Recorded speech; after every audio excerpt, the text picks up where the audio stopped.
You've probably come across one of those used 2000s SUVs. Looks good, roomy, priced just right, and gives off that solid buy vibe. But let me tell you something right away. Not everything that shines is gold. Sometimes it's a ticking time bomb on four wheels. In today's video, we're going to talk about exactly that. I've rounded up 5 SUV models from the 2000s that seemed like great choices at the time, but today are more like mechanical nightmares. And no, I'm not being dramatic. These are real stories from real owners who lived through the frustration and paid for it. So, if you like this kind of content and want to avoid some serious headaches when buying your next car, go ahead and hit that subscribe button. It helps a lot, and make sure you don't miss any upcoming videos. Now let's get into the list. First, Ford Explorer with 4.0 SOHC engine, 2002 to 2010. This SUV was a massive sales success back in the day. Everyone was drawn to it, and for good reason.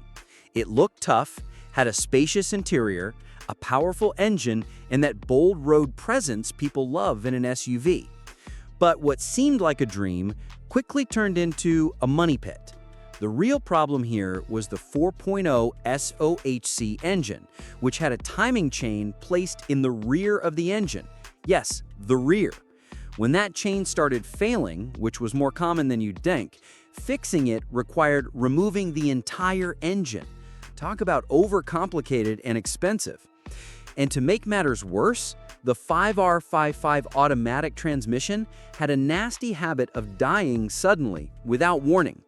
Combine that with the engine issues, and you had a recipe to bankrupt even a millionaire in a few days. In forums like Ford Trucks and Car Complaints, this Explorer generation has become something of an urban legend, but not in a good way.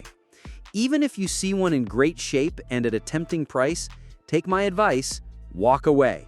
Don't even look back. Second is the Chevrolet Trailblazer from 2002 to 2008. This one was GM's bold move to replace the classic Blazer with something more modern, more muscular, and more powerful. And on paper, it was impressive. You had options like the 5.3-liter V8 Vortec and the 4.2-liter inline-6, both of which promised performance and reliability.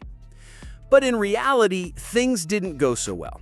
One of the biggest issues was with the intake valve seats.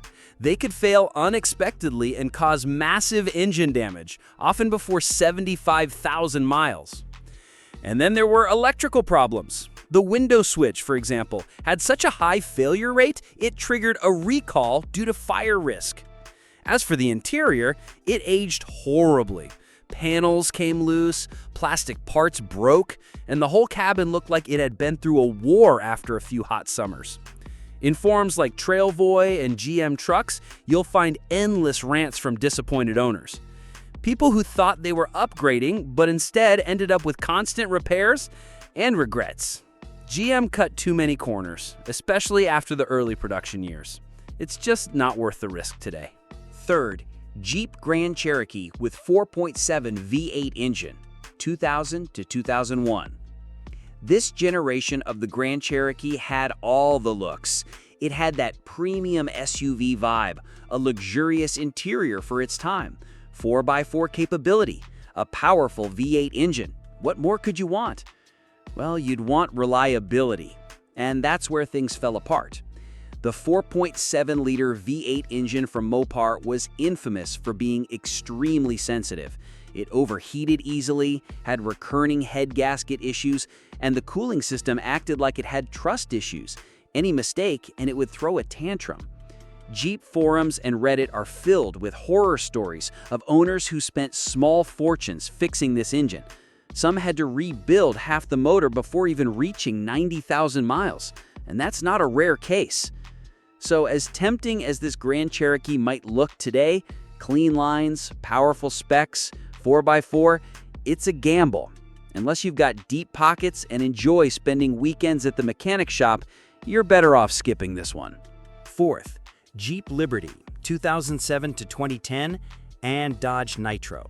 These two are practically twins. Same chassis, same engine, and unfortunately, same long list of issues. They were marketed as compact, rugged SUVs, but in practice, they were just maintenance traps. The 3.7-liter V6 engine was a headache. Water pump failures, poor cooling, lubrication issues, it was all there. You had to change the oil religiously every 3,000 miles, or things could go downhill fast. And even if you kept up with maintenance, both models guzzled fuel like crazy. The automatic transmission was another low point. Sluggish, jerky, and not built to last. The interior? Let's just say it wasn't Jeep's finest hour. Cheap plastic, squeaks, loose parts, you name it. Worse yet, the electronic systems were unreliable. ABS sensors, airbags, oil pressure warnings, they all lit up the dash like a Christmas tree. These SUVs may look appealing because of their low prices, but that price tag comes with a hidden cost, and it's a big one. Number 5. Ford Escape Automatic, 2001 to 2007. The Ford Escape was a family favorite.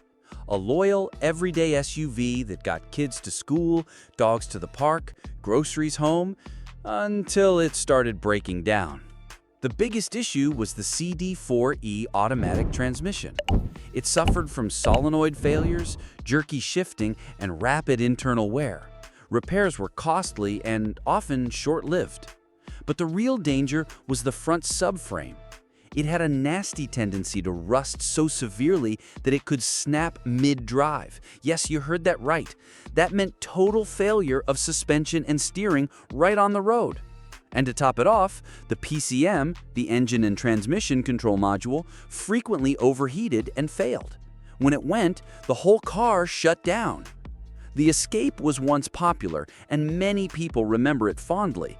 But if you're thinking of buying one now, you'd better have the budget of a millionaire and the patience of a saint.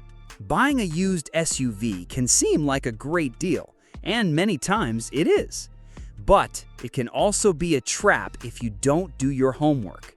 The models we covered today may look like bargains, but they're loaded with hidden issues, from fragile engines to unreliable transmissions and dangerous structural flaws. So if this video helped you in any way, don't forget to hit that like button. It really helps the channel grow and brings more helpful content your way. And if you haven't subscribed yet, now's the time. We've got plenty more videos like this coming up. And tell me in the comments, have you ever owned one of these SUVs? Did it give you trouble, or did you get lucky? Or maybe you almost bought one and changed your mind just in time. Let's share stories. It might help someone else dodge a bullet too. See you in the next video. Take care.